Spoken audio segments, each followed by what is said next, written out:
First question है, गति का द्वितीय नियम दर्शाता है। ऑप्शन ए, जब शुद्ध बल पर लागू होता है तो प्रत्येक वस्तु एक समान गति में गतिमान होगी।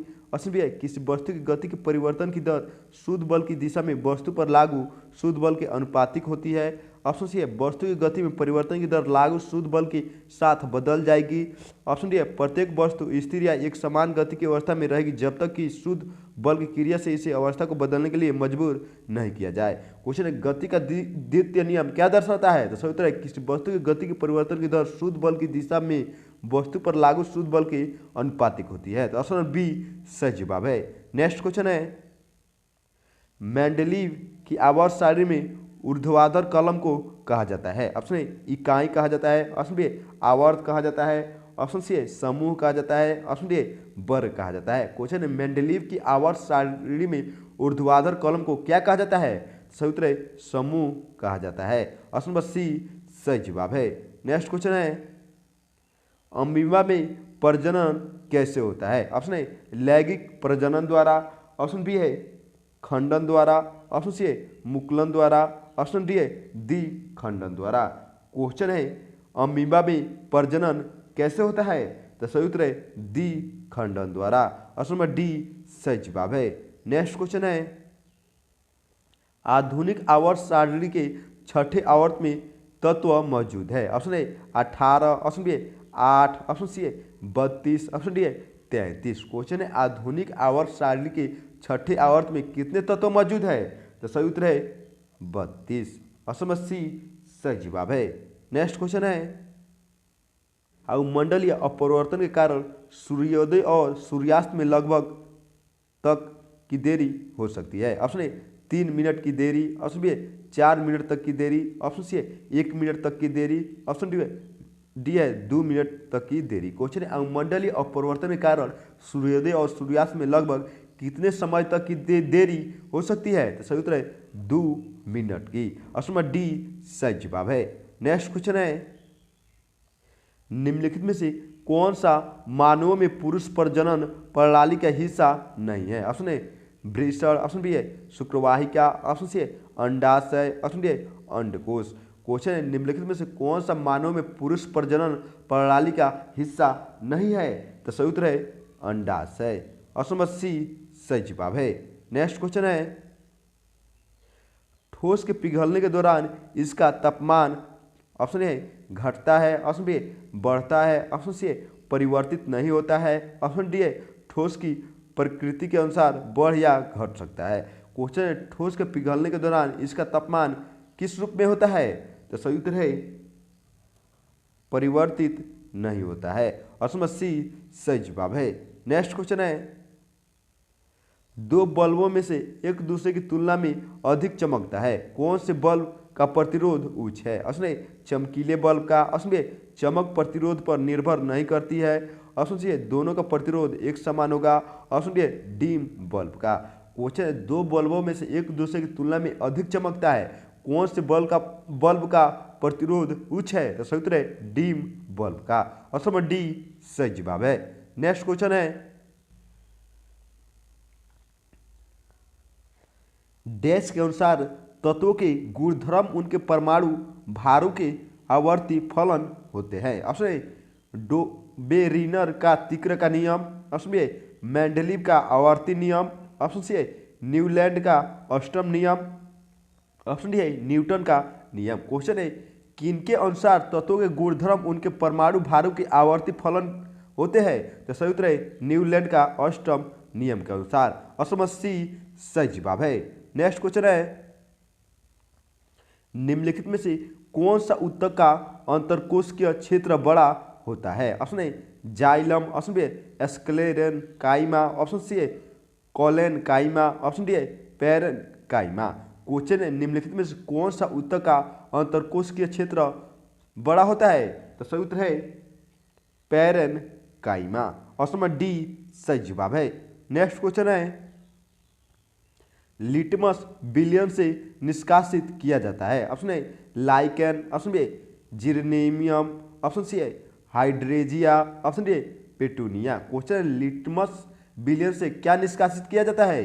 तो सही उत्तर है लाइकेन। ऑप्शन नंबर ए सही जवाब है। नेक्स्ट क्वेश्चन है कार्बन द्वारा मजबूत बंध के गठन का एक कारण इसका आकार है। ऑप्शन ए छोटा, ऑप्शन बी माध्यम, ऑप्शन सी विशाल, ऑप्शन डी बहुत बड़ा। क्वेश्चन कार्बन द्वारा मजबूत बंध के गठन का एक कारण इसका आकार है, तो सही उत्तर रहेगा छोटा। ऑप्शन नंबर ए सही जवाब है। नेक्स्ट क्वेश्चन है धातु पृथ्वी पर सबसे प्रचुर मात्रा में पाई जाती है। Option A lead, option B aluminium, option C तांबा, ऑप्शन डी जास्ता। क्वेश्चन है कौन सा धातु पृथ्वी पर सबसे प्रचुर मात्रा में पाई जाती है, तो सही उत्तर है एल्यूमिनियम। ऑप्शन नंबर बी सही जवाब है। नेक्स्ट क्वेश्चन है एक वस्तु को एक उत्तल दर्पण के सामने अनंत और दर्पण के ध्रुव के बीच स्थित एक बिंदु पर रखा जाता है, निर्मित होने वाली छवि होगी। ऑप्शन ए वास्तविक और छोटी, ऑप्शन बी आभासी और बड़ी, ऑप्शन सी वास्तविक और बड़ी, ऑप्शन डी आभासी और छोटी। क्वेश्चन है एक वस्तु को एक उत्तल दर्पण के सामने अनंत और दर्पण के ध्रुव के बीच स्थित एक बिंदु पर रखा जाता है, तो निर्मित होने वाली छवि कैसी होगी, तो सही उत्तर है आभासी और छोटी होगी। ऑप्शन नंबर डी सही जवाब है। नेक्स्ट क्वेश्चन है निम्नलिखित में से किसकी विद्युत प्रतिरोधकता सबसे कम है। ऑप्शन ए एल्यूमिनियम का, ऑप्शन बी निकिल का, ऑप्शन सी सिल्वर का, ऑप्शन डी निक्रोम का। क्वेश्चन है निम्नलिखित में से किसकी विद्युत प्रतिरोधकता सबसे कम होगी, तो सही उत्तर है सिल्वर का। ऑप्शन नंबर सी सही जवाब है। नेक्स्ट क्वेश्चन है निम्नलिखित में से कौन सा एक ऊर्ध्वपातक पदार्थ नहीं है। Option A sodium sulphate, option B कपूर, option C ammonium chloride, option D naphthalene. Question है निम्नलिखित में से कौन सा एक ऊर्ध्वपातक पदार्थ नहीं है, तो सही उत्तर है sodium sulphate. Option number A सही जवाब है। नेक्स्ट क्वेश्चन है जब वस्तु की गति दोगुनी हो जाती है तो गतिज ऊर्जा होगी। ऑप्शन ए स्थिर होगी, ऑप्शन बी आधा होगी, ऑप्शन सी दोगुना होगी, ऑप्शन डी 4 गुना होगी। क्वेश्चन जब वस्तु की गति दोगुनी हो जाती है तो गति ऊर्जा कैसी होगी, तो सही उत्तर होगा 4 गुना हो जाएगी। ऑप्शन नंबर डी सही जवाब है। नेक्स्ट क्वेश्चन है किसने अपनी आवर्त तालिका में अंतरालों के आधार पर कभी कुछ और खोजे जाने वाले तत्वों के अस्तित्व की भविष्यवाणी की। ऑप्शन ए मोसेली ने, ऑप्शन बी मेंडलीफ ने, ऑप्शन सी डॉबराइनर ने, ऑप्शन डी न्यूलैंडस ने। क्वेश्चन है किसने अपनी आवर्त तालिका में अंतरालों के आधार पर अभी कुछ और खोजे जाने वाले तत्वों के अस्तित्व की भविष्यवाणी की थी, तो सही उत्तर है मेंडलीफ ने। ऑप्शन बी सही जवाब है। नेक्स्ट क्वेश्चन है किसी तंत्रिका कोशिका के अक्षांश सिरे और दूसरे तांत्रिक कोशिका के द्रुमस्म के बीच की संधि को क्या कहते हैं। ऑप्शन ए सिनेप्टिक क्लफेट कहते हैं, ऑप्शन बी सिनपैस कहते हैं, option C node of Ranvier कहते हैं, ऑप्शन ए न्यूरॉन कहते हैं। क्वेश्चन है किसी तंत्रिका कोशिका के अक्षांश सिरे और दूसरी तंत्रिका कोशिका के द्रुमस्म के बीच की संधि को क्या कहते हैं, तो सही उत्तर होगा सिनेप्स कहते हैं। ऑप्शन बी सही जवाब है।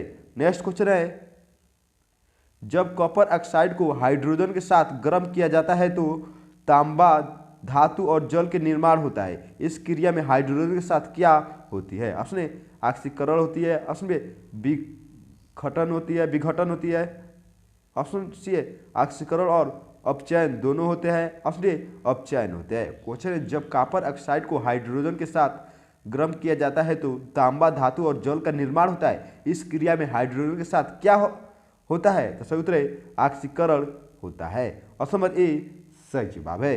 नेक्स्ट क्वेश्चन है निम्नलिखित में से कौन सा राइजोम का उदाहरण है। ऑप्शन ए अदरक, ऑप्शन बी प्याज, ऑप्शन सी आलू, ऑप्शन डी गन्ना। क्वेश्चन है निम्नलिखित में से कौन सा राइजोम का उदाहरण है, तो सही उत्तर है अदरक। ऑप्शन नंबर ए सही जवाब है। नेक्स्ट क्वेश्चन है निम्नलिखित में से बल की इकाई क्या है। Option A newton, option B watt, option C pascal, option D joule. Question है निम्नलिखित में से बल की इकाई क्या है, तो सही उत्तर है न्यूटन। ऑप्शन नंबर ए सही जवाब है। दोस्तों, अगर आप भी एसएससी एमटीएस की तैयारी करते हैं तो हमारे चैनल को सब्सक्राइब करें और बेल आइकन दबाकर जुड़ जाइए हमारे साथ। तो मिलते हैं नेक्स्ट वीडियो में, तब तक के लिए जय हिंद, जय भारत।